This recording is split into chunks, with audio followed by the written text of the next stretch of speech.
ایک سوال ہے کہ کبھی کبھی لوگ کھانے کے لیے بلاتے ہیں تو عام طور سے ہم پہلی مرتبہ نہیں بیٹھ جاتے بلکہ انتظار کرتے ہیں کہ شاید دوبارہ بلائیں ہمیں تب ہم آئیں گے.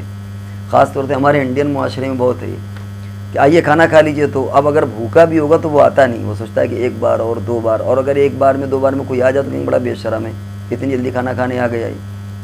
اس سلسلے میں حضرت اسما بنت یزید رضی اللہ تعالیٰ عنہ, ان کی ایک روایت ہے ان کے ذریعے سے کہ حضور علیہ الصلوۃ والسلام نے فرمایا کہ دیکھو تم جھوٹ اور بھوک کو ایک ساتھ جمع نہ کرو.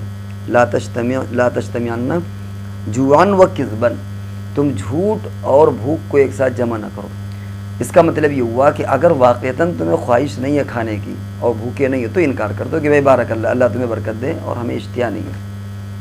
لیکن اگر کھانے کا منشا ہے, بھوک ہے, تو پھر بلا وجہ انکار نہ کرو, کیونکہ اس میں دو نقصان ہوئے, دوہرا نقصان ہے. ایک نقصان تو یہ ہوا کہ بھوکے رہ گئے, اور دوسرا نقصان یہ ہوا کہ جھوٹ بھی بولے. اسی لیے غالباً عربوں میں ایسا نہیں ہے. عربوں میں ایک بار پوچھتے ہیں, آپ آ جائیں تو بہت اچھی بات, دوبارہ وہ پوچھیں گے نہیں. اور وہاں یہ بھی ہوتا ہے کہ اس کو بھوک لگتی ہے تو آ بھی جاتا ہے وہ, اور برا بھی نہیں مانتے.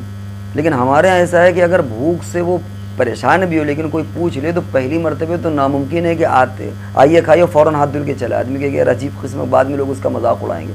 تو یہ مذاق والا مسئلہ نہیں ہے. اگر اس کو بھوک کی اشتہا ہو تو فوراً آ جائے, یا نہیں کھانا کسی وجہ سے تو وہ یہ کہہ دے ہمیں تمہارے ساتھ کھانا ہی نہیں ہے, سیدھا سیدھا سا کہہ دے کوئی. لیکن اگر اس کو بھوک ہے, کھانے کا من ہے, تو وہ تکلف نہ کرے. کبھی کبھی ایسا ہوتا ہے اندر سے من بھی چاہ رہا ہے کھانے کا, اب وہ کہہ رہا ہے کھا لو, ابھی نہیں, اب ارے کھا لیجئے, ارے چھوڑیے, اچھا ارے کھا لیجئے. تو پھر آدمی اصرار کرواتا ہے. اور اس میں ایک پرابلم اور پیدا ہوتی ہے کہ کبھی کبھی بھوکا ہوتا ہے. اب جب کھانے بیٹھا تو زیادہ کھانے کا من ہوتا ہے. اب وہ سوچتا ہے ابھی تو اور ہم کہہ چکے تھے کہ یار ہمیں بھوک نہیں لگی, اور ہم یا یہ کہہ چکے تھے کہ ہم فلاں جگہ کھا کے آ رہے ہیں, اور یہاں بہت زیادہ کھانا کھا رہا ہے. تو وہ اندر سوچتا ہے کرے تو کیا کریں, زیادہ کھائیں گے تو ہماری یہ بات پکڑی جائے گی, نہیں کھاتے تو اندر سے بھوک لگی. ایک تیسری ٹینشن پیدا ہو گئی.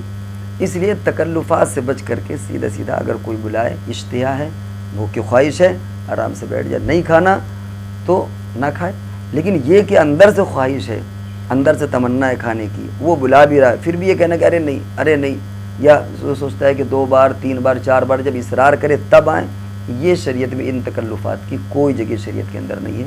ہمیں سادہ زندگی گزارنا چاہیے شریعت کے مطابق. جو شریعت ہمیں کہتی ہے اسی میں ہمارے لیے عافیت ہے, عزت ہے. اور اگر ہم ان تکلفات میں پڑیں گے تو جب جیسا کہ ابھی آیا کہ ڈبل نقصان ہوگا. ایک تو بھوکا بھی بندہ رہے گا اور جھوٹ کا الگ وبال ہوگا. اور مان لیجئے کہ اگر وہ اتنے اصرار کے بعد بیٹھ بھی گیا تو تھوڑا سا کھائے گا, کیونکہ وہ کہہ چکا تھا کہ مجھے بھوک نہیں ہے, حالانکہ اسے بھوک تھی.